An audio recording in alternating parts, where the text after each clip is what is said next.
Hi, this is Charles Kirkwood, Director of Wine and Spirits for SaratogaWine.com. And today we are honored by a very special guest, direct from Burgundy, Jeanne Marie de Champs. Jeanne Marie, thank you so much for joining us. It's a pleasure. Great wine. Better prices. Delivered right to your door. SaratogaWine.com. Jeanne Marie, would you please give us a background on you as well as how you came into the industry? Me? I came in the wine business by accident, I would say, or by family. And it's true and not true. In my family, we are from Loire Valley, not far from Sancerre. Also, we have some vineyards in Sancerre, but we are mostly farms with white cows, the Charolais, and we are also trees. I started in marketing in Paris and around Paris. Then I worked in the wine. Came in Burgundy, helping my husband up to 93, excuse me. And 94 create Domaine et Saveurs Collection and my company.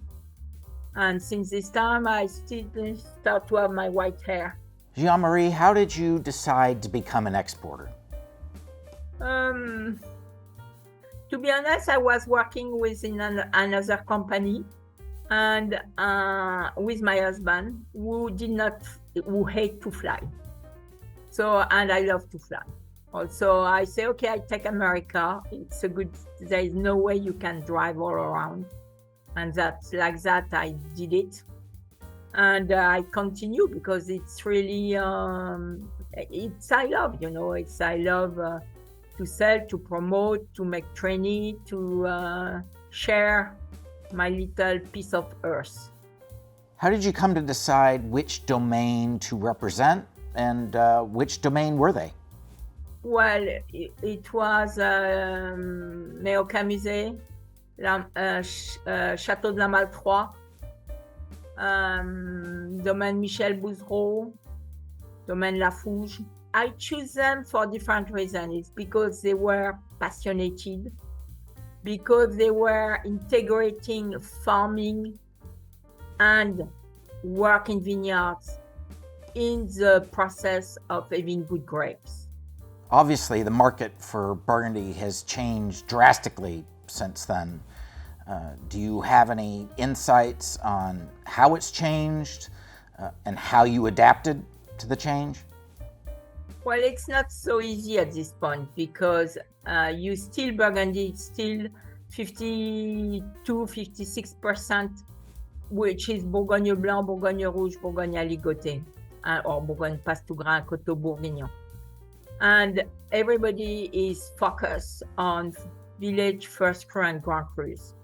And it has different consequences, which is raising the price, limiting the offer.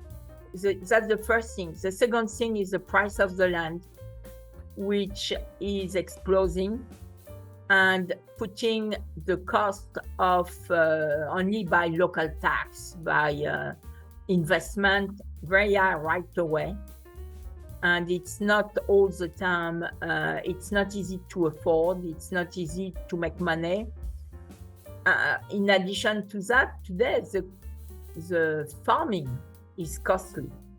Everybody wants that organic, biodynamic, and no herbicide, not on that. But every time when you do that, you change by a human. And the human has to make the job. Of course. Oh, yeah. Yeah. What do you think spurred this? I mean, do you think it's the demand from Asia that's really increased this insatiable demand for Burgundy, or do you have any? No, it's Asia in one way, but it's also America.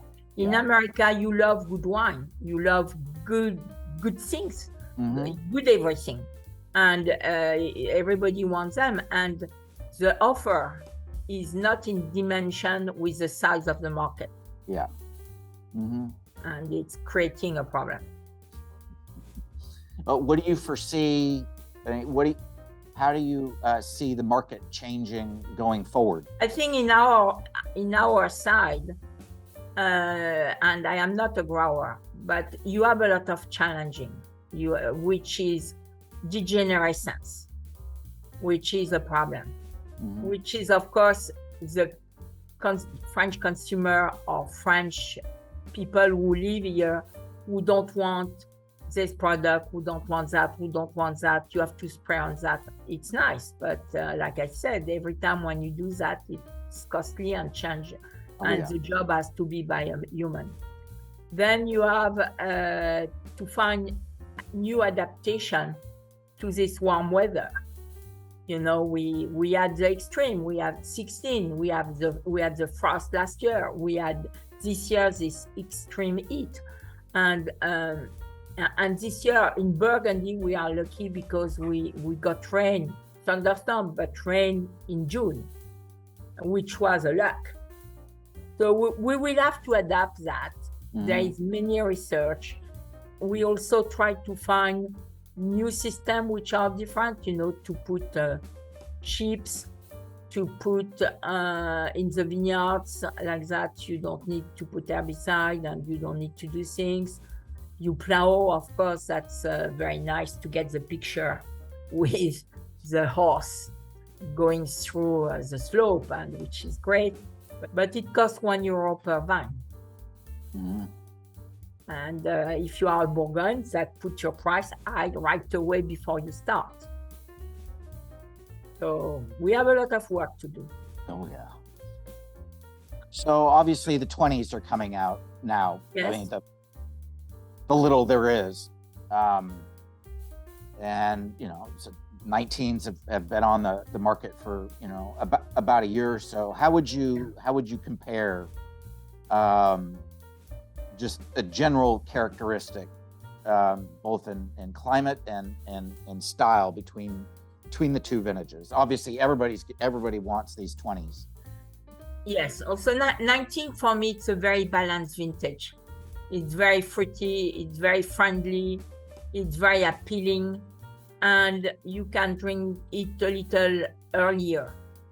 When 20, you have more concentration. You have not a so high acidity, but a little higher alcohol. And you have a richness, which I love. To be honest, I love them. But I drink also 19 all the time, so it's no problem. But it's two great vintages, I think. And 21, we will be back to the traditional Burgundy character. The fortunate few I've spoken to that have had the 21s are just we're smitten by them. We have to go back to what we had before and what was the regular vintage and the great vintage on every year, or the classical, I would say. So going back to Bourgogne, you know, just AOC Bourgogne. Yes. What values, you know, in your portfolio should people really be focusing in on that may be overlooked by most? You have nice domains. Of course, I will speak about Domaine Parent because Anne, for me, she's a great winemaker. Also, she's very, she tried to make his Bourgogne as, I would say, rich or as perfect as his Pommard et Penaud, I would say, despite the style. Then you can have less known estates like Claudie Jobard or Jean and Gilles Lafouge also. They make a Bourgogne Rouge and the Coteau Bourguignon, which are very nice.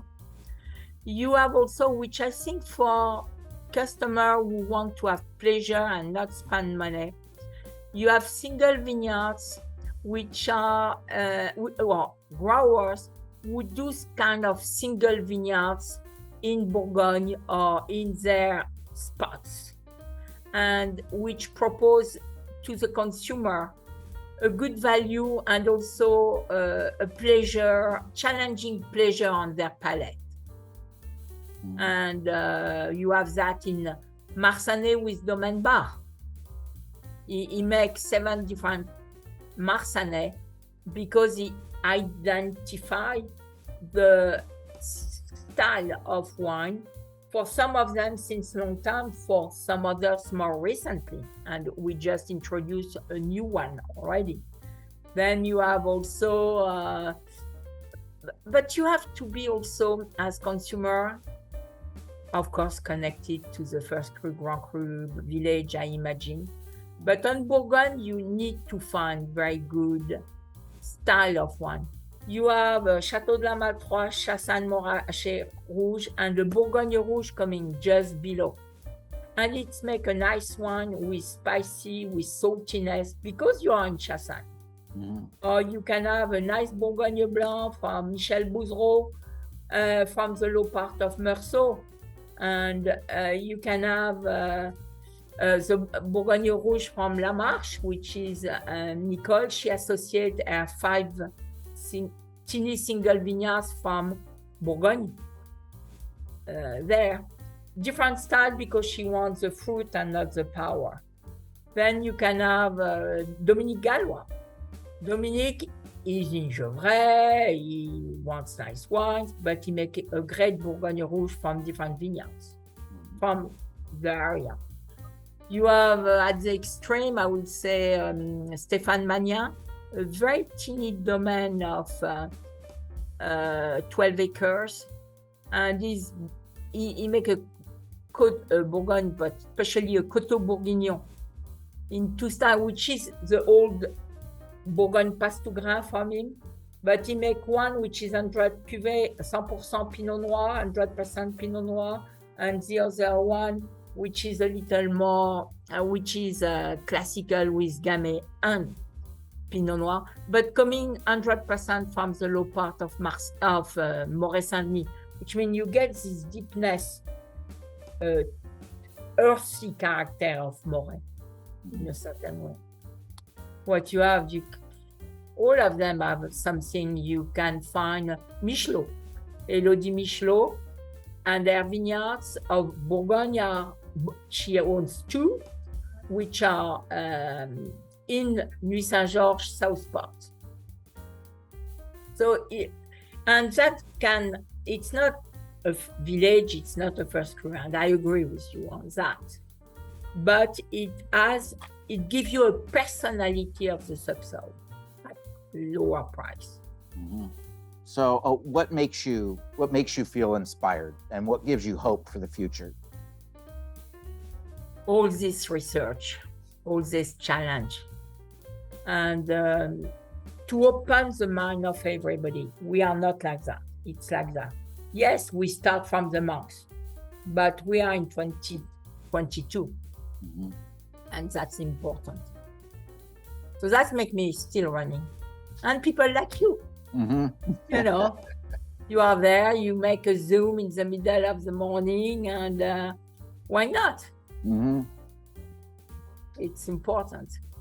From the last 2 to 3 decades, which vintages stand out to you, and what vintages are drinking well now that may have been overlooked? At this time, I think I drink quite a lot of 94 and 93. Okay. 94 is a little more fruitier. 93 is a little more strict. You have good surprise, a little maybe more irregular on 2007 now. Mm. But if I will, my cellar is low in 2007, but I will drink them now. I am not sure they can hold 5 years more. I don't know. I remember when the first reports came out on 2009, yes. Everybody was saving their pennies and completely overlooked 2008. And a similar thing happened moving on to 2010. Now, 12 to 13 years on, how would you compare 2009 and 2010 and how they're holding up today? Of course, when 2009 came, it was a pot of fruit.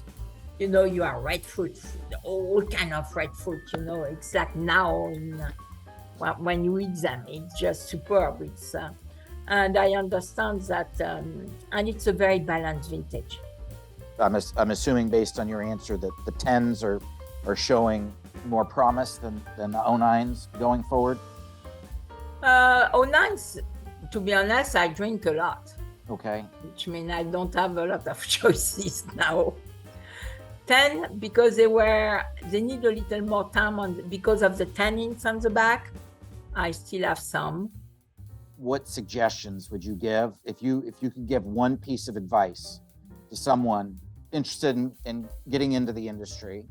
If I have one advice to the people now, have respect for, understand what they do, not only concentrate on the final product.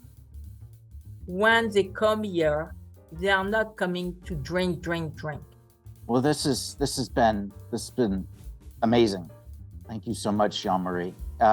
Is there anything else you would like that we may have skipped over that you may want to? Well, continue to love Burgundy. Thank you for your support. Great. Well, thank you so much, Jeanne Marie. Thank you. Wonderful. And good luck with harvest. Thank you. Great. Thank you. Bye-bye. Bye-bye. I hope very much that you enjoyed this video, and please don't forget to like and subscribe.